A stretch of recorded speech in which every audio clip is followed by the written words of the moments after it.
Well, greetings. Welcome to The Dividing Line. It's a Wednesday. We're doing the program a day early for the obvious reason that tomorrow and Friday is ReformCon here in the Phoenix area. Picked the perfect week. I actually saw my son post a something on Facebook from his weather app. Let me look here. Oh, man, it's back down. Break the jackets out. Only talking 117 on Saturday. He had posted one that had 118. Tomorrow 109, Friday 115, Saturday 117, Sunday 115, 113, 108. Yeah, that's Phoenix. That's June. Yep. Now it's dry as a bone. Of course, Brother Callahan would call me right as I'm starting the dividing line, so I can't talk to him right now. But anyway, nope, I already did. I moved it. It's right where it needs to be. Right where it needs to be. Anyway, so we've got ReformCon. And so I'm going to be busy Thursday and Friday, so we're sneaking it in early. Just saw something posted a little while ago that it looks like stop,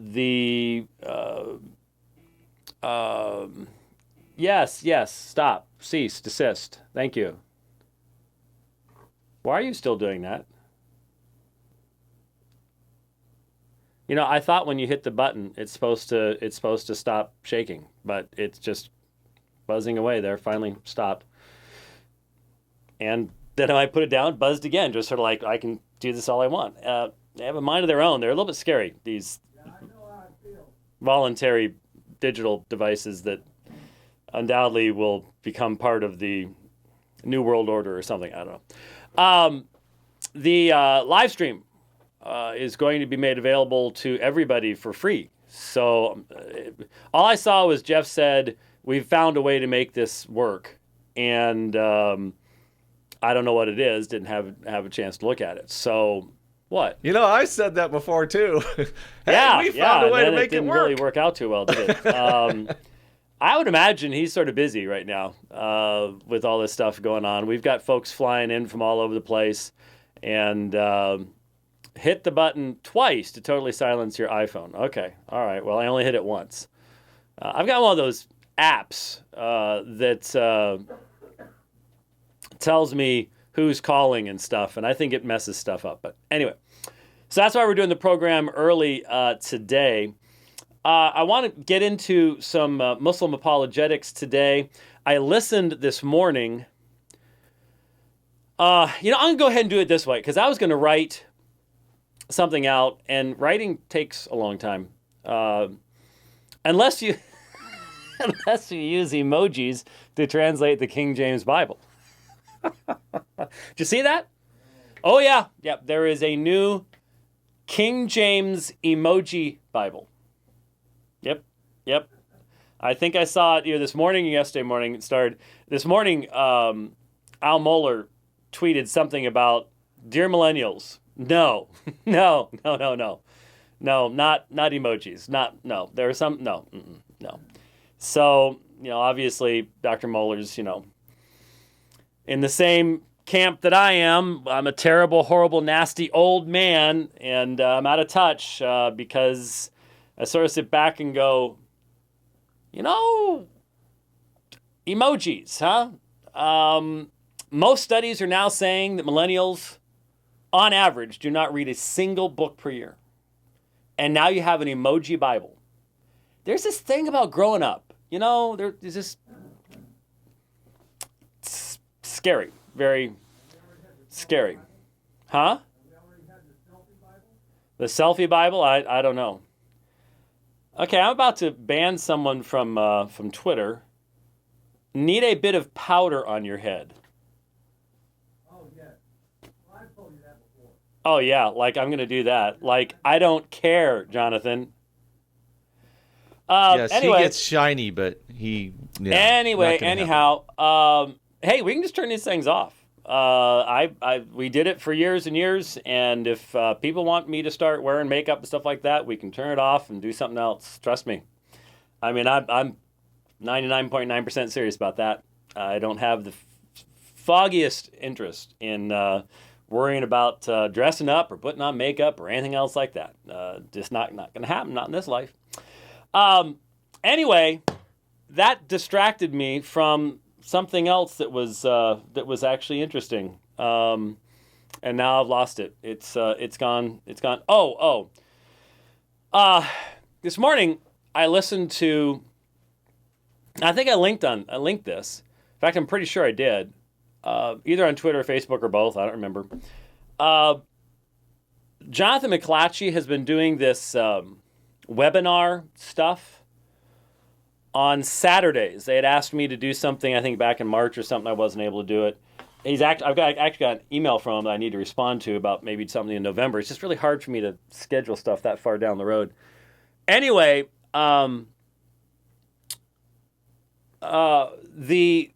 this past Saturday, Michael Brown joined the webinar and did a wonderful presentation, about 45, 50 minutes, on basically the framework of a meaningful understanding of Messianic prophecy. Prophecies of the Messiah and issues, and he knows the Jewish rabbis and the traditions so well, and it's really, really interesting to listen to someone who really has a solid handle on that stuff. And if you've not seen his 5-volume Answers to Jewish Objections to Jesus, then you need to get hold of it, and it'd be an awesome addition to your library. But after that, see, this is the same webinar where a few weeks ago, maybe a month or so ago, Yusuf Ismail was on talking about Muhammad in the Bible. Now, Muslims have to find Muhammad in the Bible. They don't have a choice. The Qur'an says that Muhammad is in the Torah and the Injil. It's in the Bible, and so they've got to find him. Now, I don't know of a single... it's funny, my Muslim friends love to quote critical scholars. I don't know of a single critical scholar in the world that believes that Muhammad is in the Bible. Now, that includes critical scholars that believe in such thing as prophecy. The more my Muslim friends try to find Muhammad in the Bible, the more they utterly destroy any foundation they might try to build to create a consistent methodology of doing theology positively within Islam and then doing apologetics to Christianity. Now, one of my chief concerns is that I can count on one hand with a few fingers left over the number of Muslim apologists that care about that care that they self-consciously cannot produce a consistent theology and apologetic that does not use double standards. They're just so few. Just so few. And so Yusuf Ismail was on this webinar, and there was this long... Yusuf didn't exactly go... Interesting enough, he didn't go the Ahmed Deedat direction, which I sort of wondered, given his relationship with IPCI,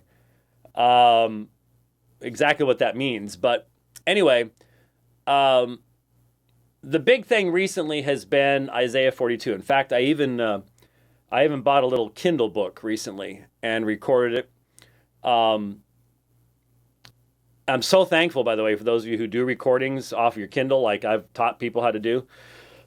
I found a new dongle, and I discovered that for like 3.5 years, I would have these times where the reading would become really staticky and almost, well, at times impossible to understand, and then it would slowly recover.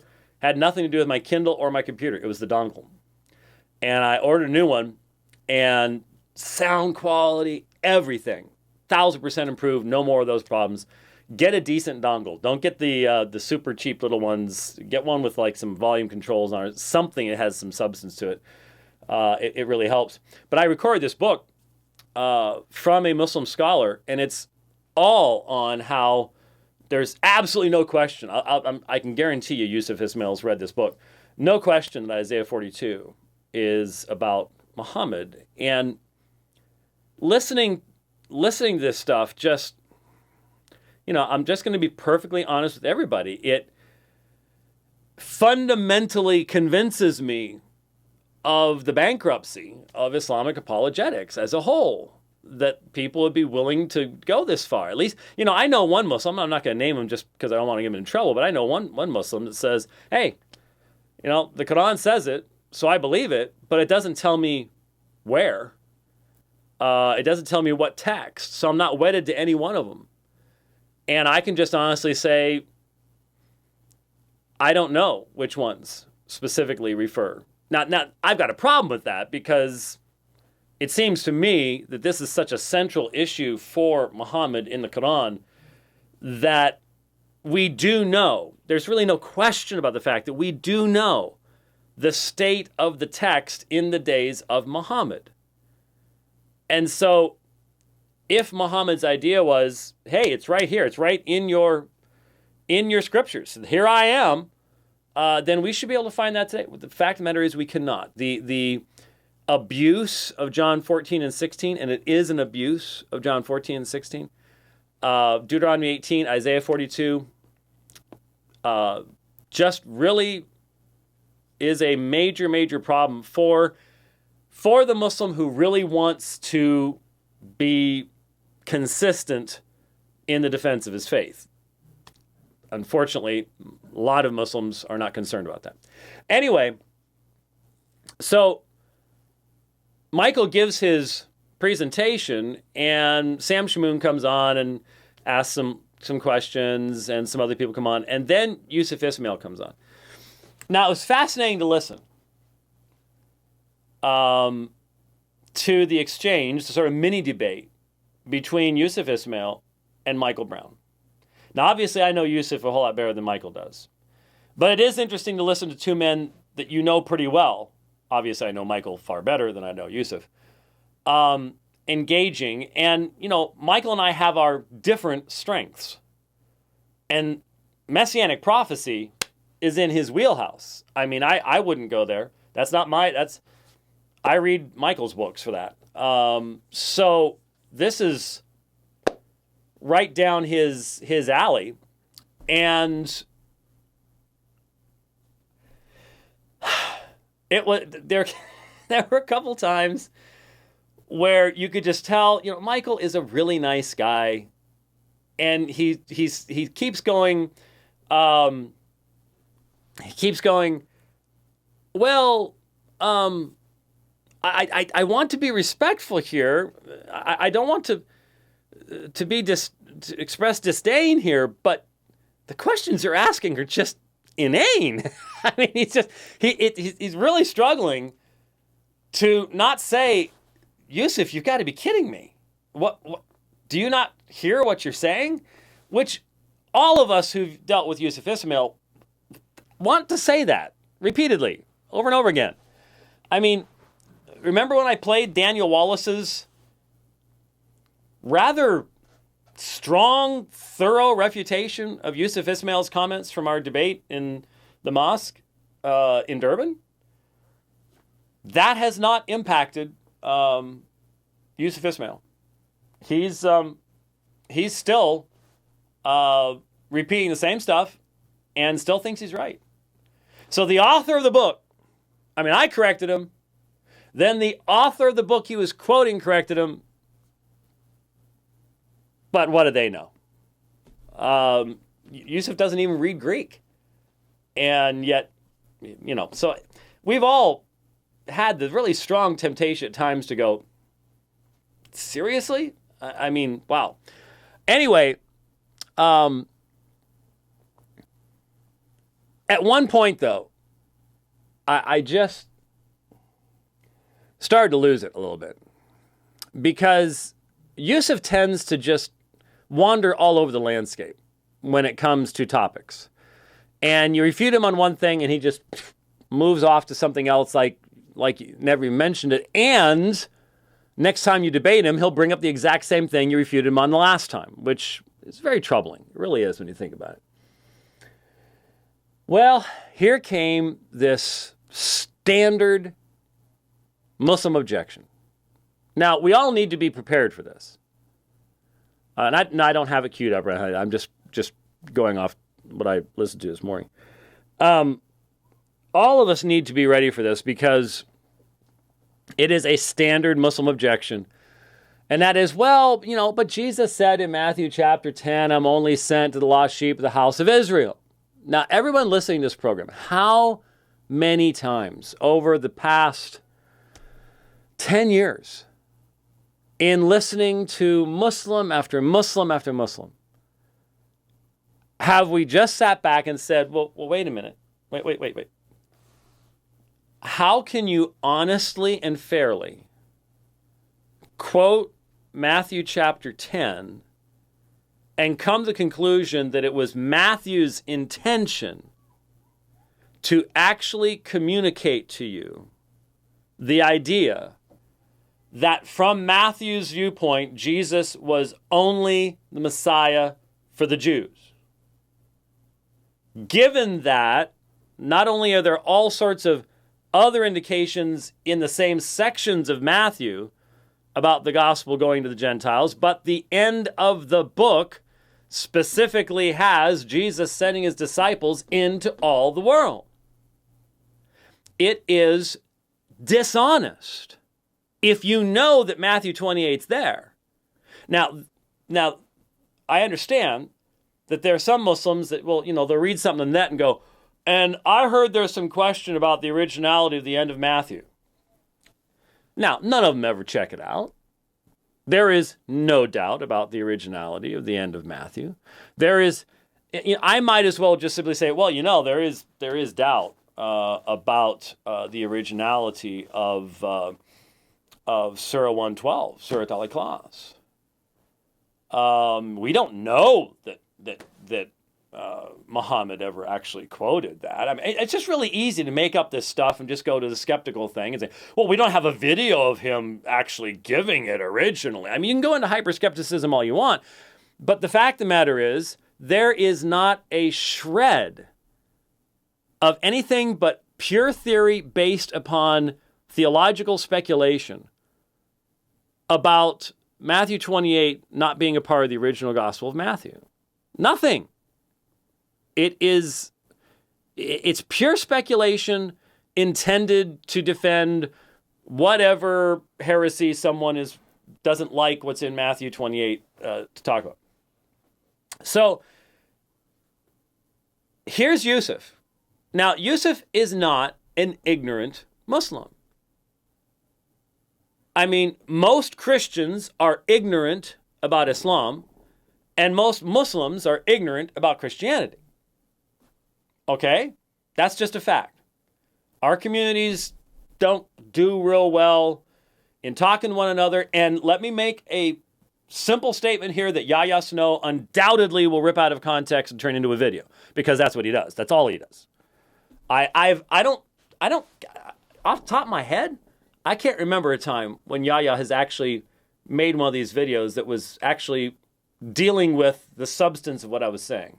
That's a commentary in and of itself. But anyway, when I listen to debates, I'm going to play a section of a debate that took place in Melbourne. Great debate. Appreciate the attitude of both the men that participated in it. But I'm making an observation here.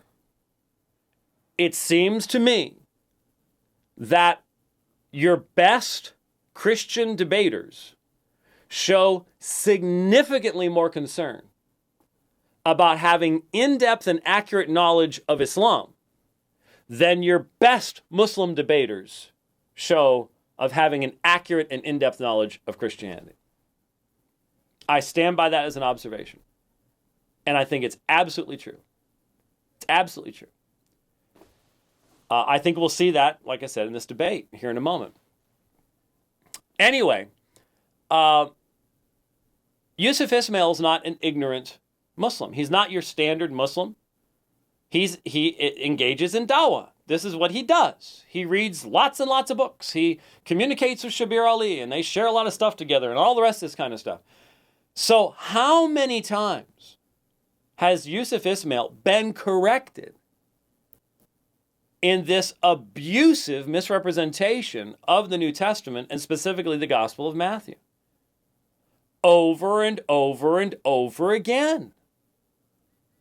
So how on earth can you keep repeating the same thing over and over again? And when Michael heard it, see, Michael doesn't have that background with Yusuf. When Michael heard it, he's like, I'm pretty shocked you'd say something like that.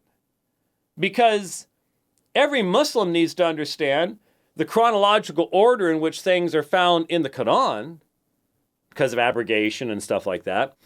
So why wouldn't you notice that Matthew 10 is about one particular period of time during the ministry of Jesus, but it's not the entirety of the ministry of Jesus. And after that time period, in light of events in the ministry of Christ, Jesus sends his disciples to all the nations. So Michael goes, inconsistency, double standard, hypocrisy.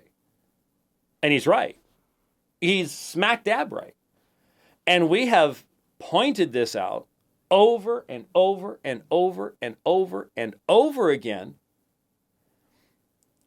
to the Muslim who doesn't engage with Christians. We simply have to be ready to point it out again and be patient in the process, because we cannot know whether they have or have not ever truly had knowledge given to them of this issue. But that's not the case with Yusuf Ismail. He well knows. He well knows that that is an abuse of the text, and he just keeps doing it over and over again. What do you do with someone who will not be corrected? No matter how clear the refutation, no matter how overwhelming the documentation, just keep saying it again and again and again and again. What do you do?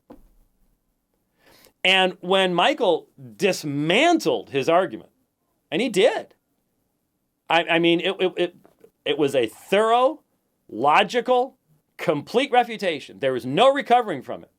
I'm sitting there going, I wonder what the response is going to be. How's Yusuf going to bail himself out of this one? It was a standard Ismail move. Go back to a different topic. Go back to Isaiah 42. Just completely abandon any defense of what you just said. Just let it slide. And here's the problem. He'll do it again with somebody else, somebody he thinks he can get away with it. He'll go back to Matthew chapter 10. He'll repeat it again. Despite the fact that multiple people with hundreds of times more knowledge of the New Testament than he have thoroughly refuted him on the subject, he'll keep repeating it. What do you do in a situation like that? What do you do in a situation like that? So I was going to write something up on it and say, so very frustrating to see this kind of thing. But decide, you know what, let's just throw it out there, because I'm going to be looking at this debate. And, you know, when I look at, I've not met this particular Muslim that is engaging in this debate. And he himself says he's not really big on debates and doesn't like the terminology and doesn't want to offend anybody. I appreciate all of that. But still, my hope is that even as I address some of the common misunderstandings that he repeats, my hope is he would be the type of person who would listen and consider and go, you know what? I won't I won't do that again in the future. And I mentioned that there was a Muslim apologist talked to me in London and said, half of the arguments I used to use against Christians I can't use anymore because of you. Great, that's someone who's listening. Sadly, not everybody listens. Not everybody listens. And Yusuf Ismail once again gave us evidence in the webinar. Doesn't listen. And evidently, I guess things got pretty nasty in the chat in the side window. Even Michael stopped and made comment about, oh, come on, this is getting very insulting. And so I would almost like to read it if I could find it. I'm not sure if anybody saved it or if it's even possible to save those things. I'm not sure how the webinar works. I'm not sure what software they're using, blah, blah, blah, blah.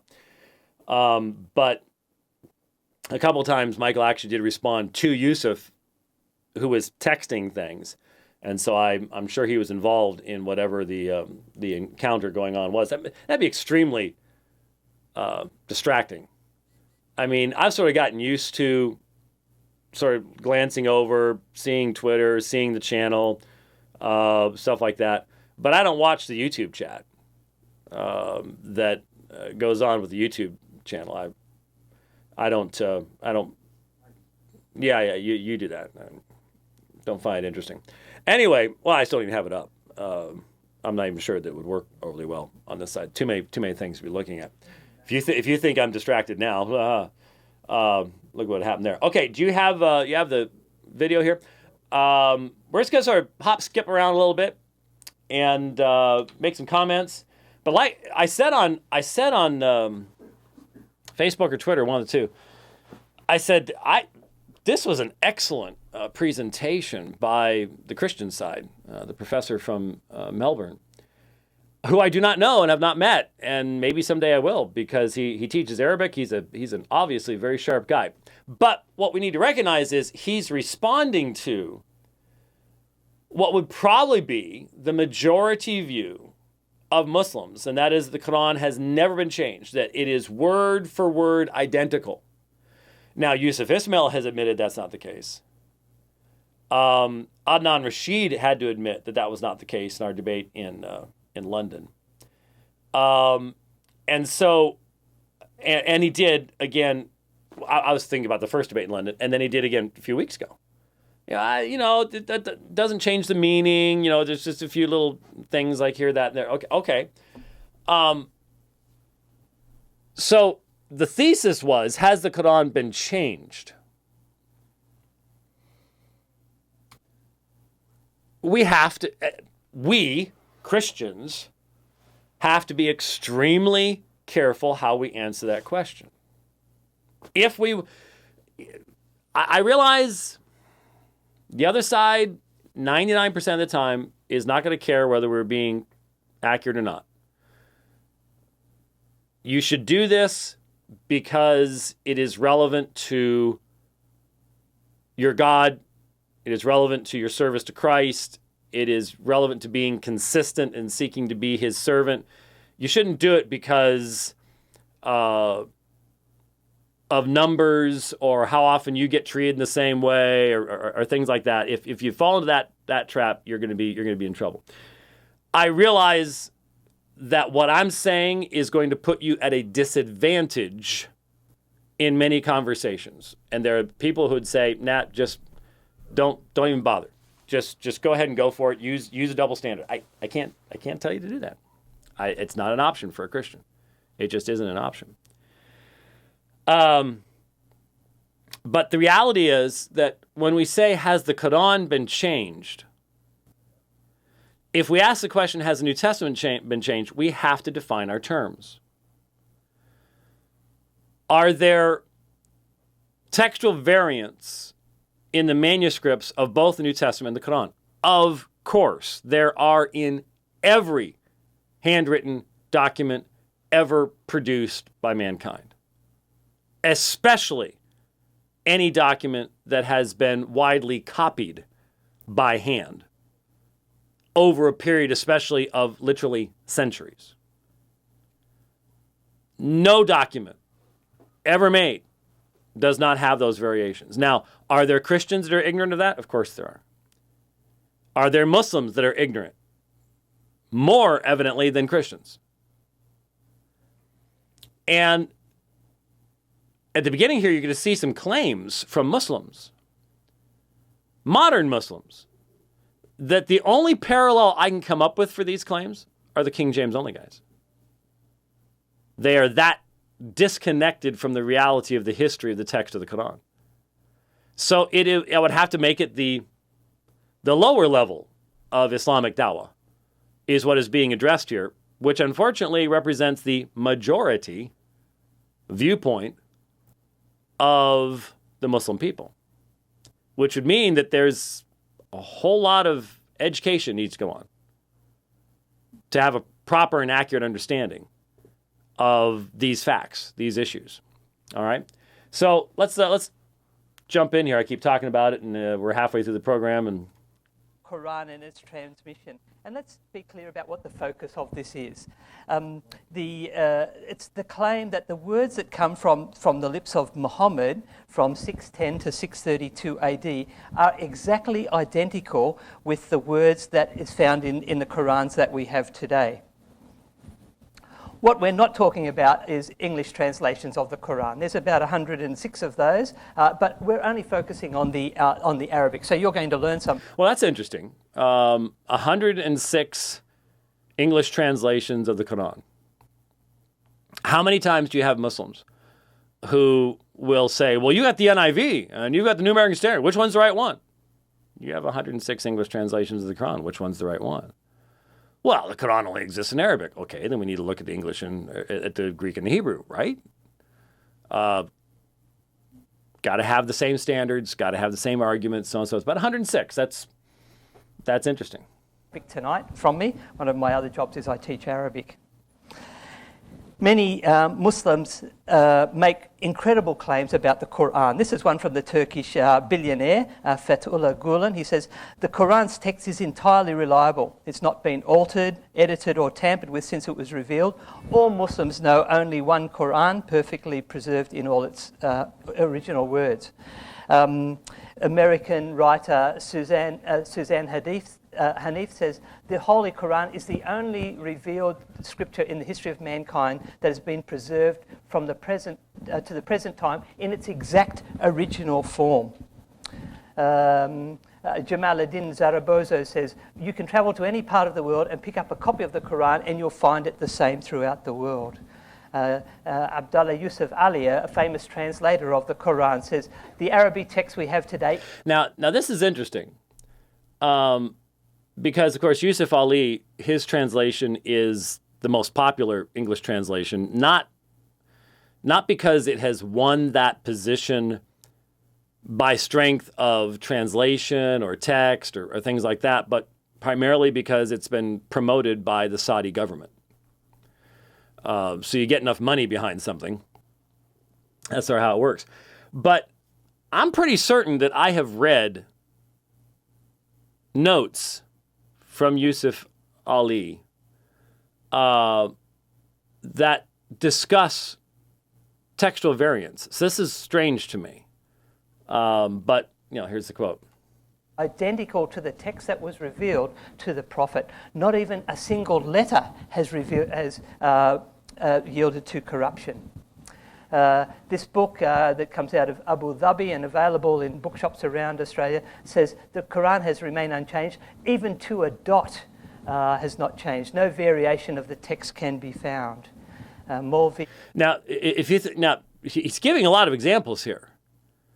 And I have encountered many a Muslim that held that this is what they believed.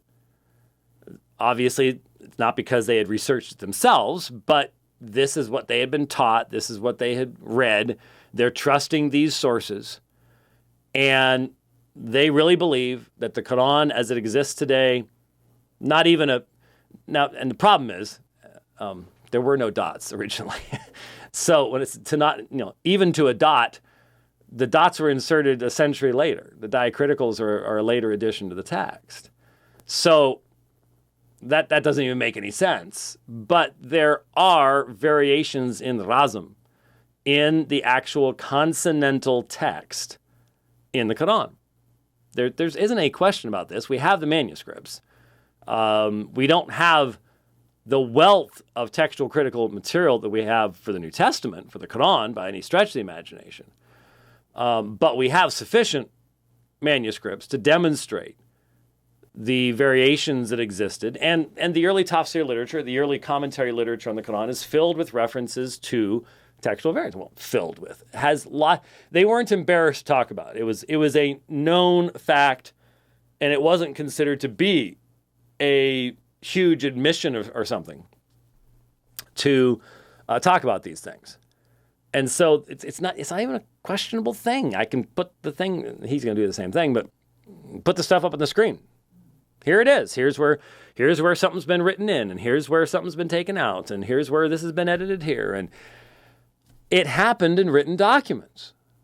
It doesn't mean that we can't come up with the original any longer, but it does mean that it will require study and diligence and fairness and some level of objectivity to utilize the materials that we do have to be able to come up with the original text. And if you believe stuff like this, you're not going to be really investing in the project of determining the original text, because you figure that what you've got right now is good enough. That's why King James onlyists are not contributing to CSNTM or to textual critical projects dealing with the restoration of the original text in the New Testament. The King James good enough for me.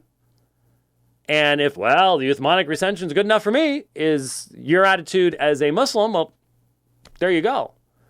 Which is why a large portion of the push for a critical edition of the Quran doesn't come from the Islamic world. It comes outside the Islamic world.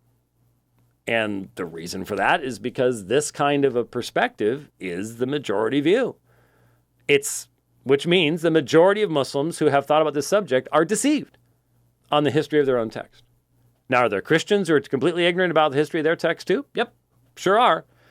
But the reality is, if you go to a Christian bookstore, unless you're going to Peter Ruckman's bookstore or Gail Riplinger's bookstore, if you're going to a real Christian bookstore and you buy 5 books on the subject of history of the Bible, they're all going to tell you the same thing. They're all going to tell you that there are variations between those manuscripts. Now, how clearly they're going to express that and explain that depends on the book you get. Depends on the knowledge of the author. But the reality is, it's real simple. Why do I keep forgetting to bring an Arabic copy of the Quran here? I have one sitting in the other room, but so we'll look at the study. Well, I can't do that because the study Quran doesn't have it. Let's grab Yusuf Ali here. This is Ahmed Ali. Well, anyway, the point is you've got the Arabic text along the side. What you're not going to find down at the bottom of the page are any footnotes. Unlike if I grab a New American Standard or I grab a ESV, there are going to be footnotes, there are going to be side column notes, there are text notes that will not only say or and give an alternate translation, but some manuscripts say this, some manuscripts say that. And different translations have more notes than others. The New King James has a lot of notes.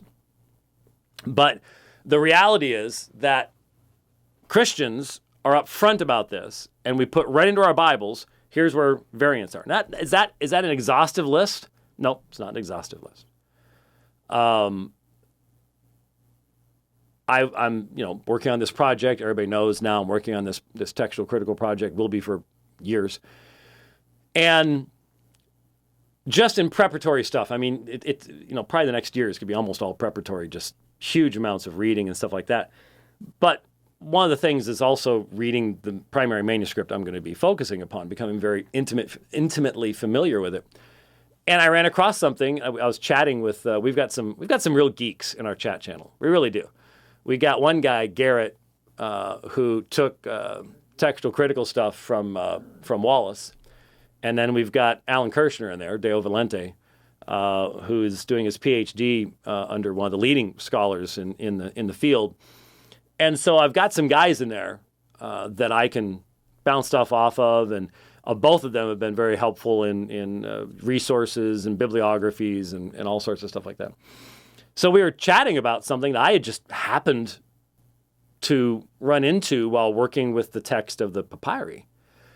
And that is that P45, my text, in Acts contains, we have Acts 13:48 in P45. And the key disputed term in Acts 13:48, tetagmenoi, P45 doesn't contain it. Not just in the sense that because it's fragmentary, it's in the missing part. No. The author of P45 did not include tetagmenoi. Now, will you find that in the side column of your ESV? No. In fact, you won't find that in the Nestle-Aland 28th edition or the UBS 5th. None of them noted that. You can look it up in accordance, and you can read the P45 module, and it's not there, but I have yet to find. I didn't check CNTTS. I bet CNTTS has it, but I didn't pull it up to look at it. But can an English translation provide an exhaustive textual database to you? No, it would be it'd be 4 volumes long, or if it was 1 volume, it would be huge. But the information's there, and if the average Christian is just reading the book, they're going to go, "Oh, this is interesting. There seems to be some variations here." They're going to see that. You don't see that with the Qur'an. You're not aware of these things, and so it does seem to me that your average Christian has access to more knowledge about the background of his text than the average Muslim does. And that's why this stuff can get as far as it goes. Muhammad Ali says, no copy differing even in a diacritical point is met with. A manuscript with the slightest variation in text is unknown. And finally, Al-Hajj Jijola decided to borrow from Jesus' words. He says, the Qur'an is fully preserved and not a jot or tittle has been changed or left out. So these are the kinds of typical claims that you'll often find people making, but there's one thing wrong with them: they're not true.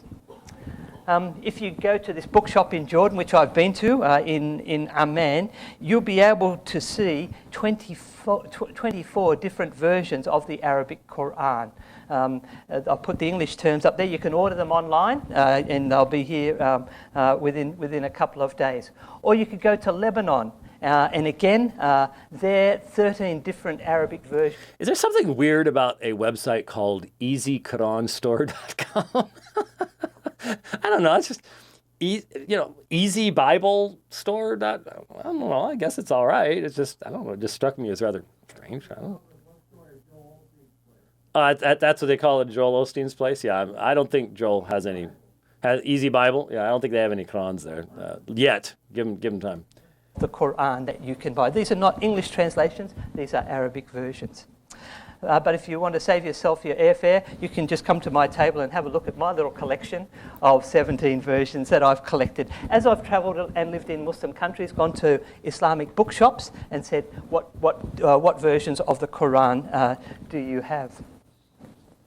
So how did so many Arabic versions arise? Where did that come from? Well, they didn't come from Muhammad. We have to go back to his time. Muhammad never wrote a Qur'an, and he never sanctioned a full written version of the Qur'an. There's 2 reasons for this. Firstly, he couldn't read or write. So he was illiterate. And secondly, he could have received a revelation right up until the moment that he died. So the Qur'an, in effect, couldn't be completed until he'd breathed his last breath. And as a result, his followers had to wait until he died in 632 to compile a full Qur'an. There were some verses written on stones and leaves and camel bones. There's one there, Surah Al-Fatiha. And many people memorized some of these verses. But after his death, many of his followers who'd memorized parts of the Qur'an, or the whole of the Qur'an, they were called Huffaz, were killed in a battle in Yamana in December 632. And there was a fear that the Qur'an might be lost. And so the Caliph, Muhammad's successor Abu Bakr, ordered that a Qur'an be written down in full, and he got Zayd bin Thabit to go around and collect the parts that he could find, get them from people, and write them on a scroll. And this copy was given to Hafsa, to one of Muhammad's wives. But he wasn't the only person who was collecting copies of the Qur'an. In the Hadith, Sahih al-Bukhari says the Qur'an was collected in the lifetime of the Prophet by 4 men, and it names them: Ubay ibn Ka'b, Abu al-Darda, Mu'adh bin Jabal, Abu Zayd, and Zayd bin Thabit. And Muhammad had told his followers, there are 4 men that you should learn the Qur'an from. And he named them: Abdullah ibn Mas'ud, Salim, Mu'adh, and Ubay bin Ka'b. Now, we need to note that because, as he's going to note here in a few moments, the primary source of information concerning variants in the consonantal text, not in vowel pointing. Vowel pointing is highly interpretational, as he's going to point out here in a moment. But the primary source, from my reading, in the early tafsir literature, of variants from the Uthmanic official version come from a man that is mentioned right there in that second hadith, Abdullah ibn Mas'ud. And his readings constitute the majority of the variants that are noted by the early tafsir literature. Ubay ibn Ka'b, another very important one as well.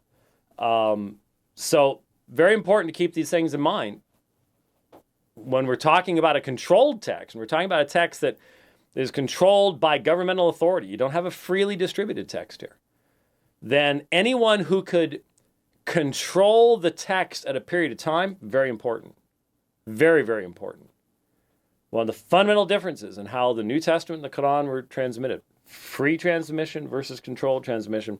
Been over this before, but just mentioning it again. There's also some of the same people who were collecting the Quran in the lifetime of the Prophet.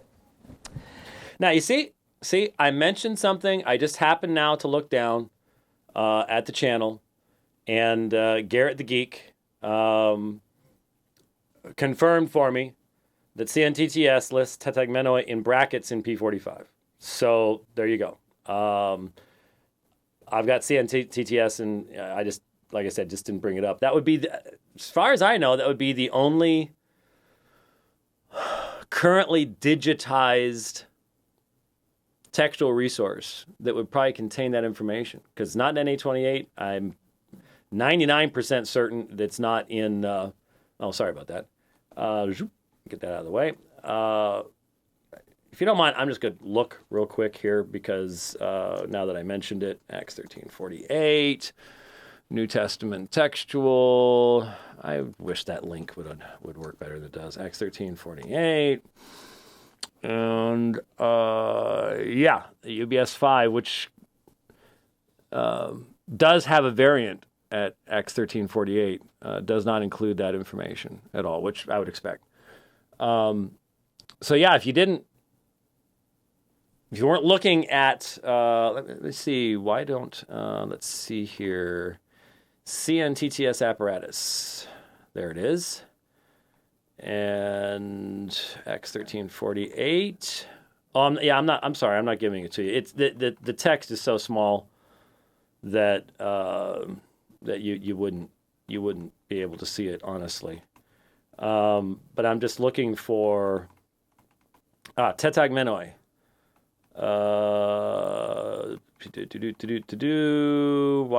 Why am I not seeing P45 here? I'm doing some nice musical interludes here. I'll have to look that up a little bit more. But CNTTS would be the primary source for that. For those of you who are looking at early Christmas lists for your wives or something like that, to put on your Christmas list, the CNTTS apparatus or something along those lines. Let's get back to our thing here. We're running out of time. But there was a problem. It was a big problem that they did not agree on what the Quran should be.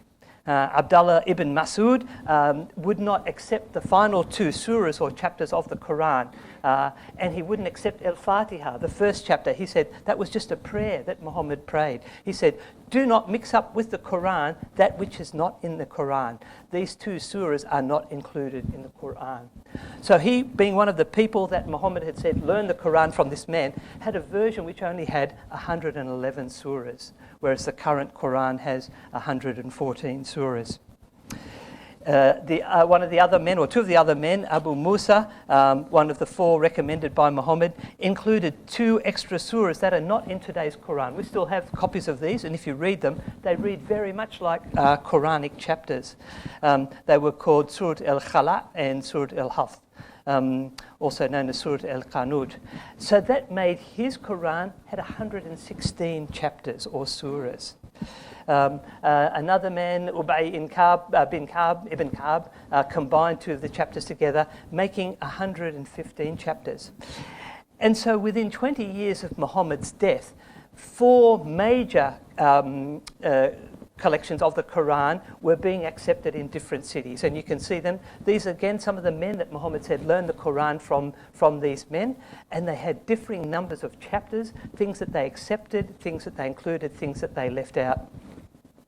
And there were about another 12 other versions that were also floating around at this time. As Islam continued to spread throughout the world, this then became a problem. As Muslim troops were gathering on the border of Armenia to invade it, Muslim troops came from all over the parts of the Muslim world, and they were in a mosque in near Armenia and reciting different versions. And they said those who follow Abdullah ibn Masud's version go there. Those who follow Abu Musa go there. And they were reciting the same chapters, but they were reciting different things. And a bit of a dispute rose up about which one was the correct version. And so this man named Hudhayfa went and complained to the Caliph Uthman. He said, we need to have only one version. And so Uthman ordered a committee of 4 men, include one of them being Zayd bin Thabit, to compile an authorized Qur'an. And he said, gather up all the other bits that you can find and burn them. Not all of the copies were destroyed. Some of the people hid theirs. They were told to hide it so they couldn't be destroyed because they believed they were authentic. People rewrote the verses after the first copies came out, and so multiple copies continued to circulate. Unfortunately, we don't have any original copy of the Qur'an from this period. German scholar and Muslim convert, Professor Anne-Marie Schimmel, says that no original Quranic text has survived. And now, I did want to mention this. How many times have I heard Muslim apologists quote a Christian source that says we do not have the original manuscripts of the Bible, which, of course, we don't. I mean, it's not even it's a given, and yet it's quoted in a context, so it's given a spin that's supposed to mean something to us. See? But here you have Muslim scholars saying no original Quranic text has survived. Now, I do know some Muslims who actually do feel that we have some Uthmanic manuscripts. I doubt that's the case, but it wouldn't be one of those specific ones that were produced at a particular time period. But here you have, I wonder if the Muslims who quote Christians saying we world. But that we have copies of early manuscripts, not the originals, but some very early manuscripts. And you can go and travel around and see these in Istanbul. There's a couple there. The Cairo one in Sana'a, big collection. I'll talk about that later. Istanbul and Tashkent have a version there. The National Library in France has some. Birmingham has some. They're scattered around. These are probably the 10 most ancient ones, but they're not the same. You can look at those. In fact, we have facsimiles of these early collections here. My student Dennis can show you those, and you can compare them and see some of the difference that exists right from the earliest days. Some of those problems you find words being inserted into the text. This is one copy from the French National Library, and you can see there the brown writing, but in the midst of it is a little black word called bimithlihi, which is similarly. That wasn't in the original, but at a later stage, someone put that in so it would conform with the standard text that's accepted today. Abdullah ibn Mas'ud's and Ubay bin Ka'b's versions did not have that word in there. It was added in later on. See that there. In the Topkapi manuscript, you can see again a phrase that's been added in there that it says, Allah yakhluqu ma yasha. So God creates what he wills. Again, that wasn't in the earlier text, but it was added in later on. So these are some of the earliest ones that we have. Now, by the way, that is a theologically significant variant.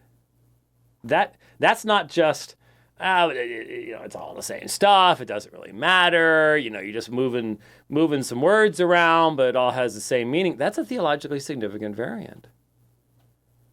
And the question becomes, again, when you have free transmission of a text, we understand where variants come from, and you can correct them because of the multifocality of the number of manuscripts.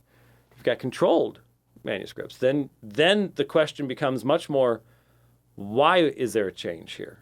Because the variants are being controlled. It's not just a scribe went, oops, but controlled texts mean edited texts, or at least raise a much greater probability or possibility of edited texts. And that's one of the major, major issues we must keep in mind.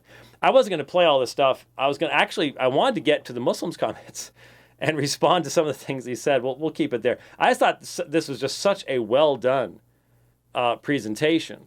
Now, again, if the Muslim had gotten up and said, hey, you know what? We've known all about these things for a long, long time, and my Muslim brothers and sisters need to understand that our text has a history, then it would have been a completely different debate. But unfortunately, that's normally not what you end up hearing and experiencing in the conversation that takes place between Muslims and Christians. That's where it needs to be. There needs to be an acknowledgement on the part of Muslims. It's this way because of this. It's this way because our text has a history. But unfortunately, a lot of times the Muslim-Christian dialogue doesn't get exactly where it needs to go there. So hopefully you found some of that useful. Tomorrow, my presentation at ReformCon will be on hyper-Calvinism. On Friday, doing a breakout session, and that will be on that OPC document that I mentioned from 48? I think it was 1948, 49, somewhere around there. And I think the Q&A with John Sampson, I think, is tomorrow as well. I think. You can look it up, and it'll be live streamed, and so hopefully you'll find it to be. Scott Oliphant is speaking on the subject of Revelation, which should be really fascinating. So at the very least, there should probably be some very interesting folks in attendance as well. So well worth your time to check it out. Lord willing, we'll be back next week on our regular schedule on Tuesday, whatever the regular schedule is. Normally it's Tuesday, Thursday, but we'll see how that works out. Thanks for listening, watching, whatever it is you did. We'll see you next time. God bless.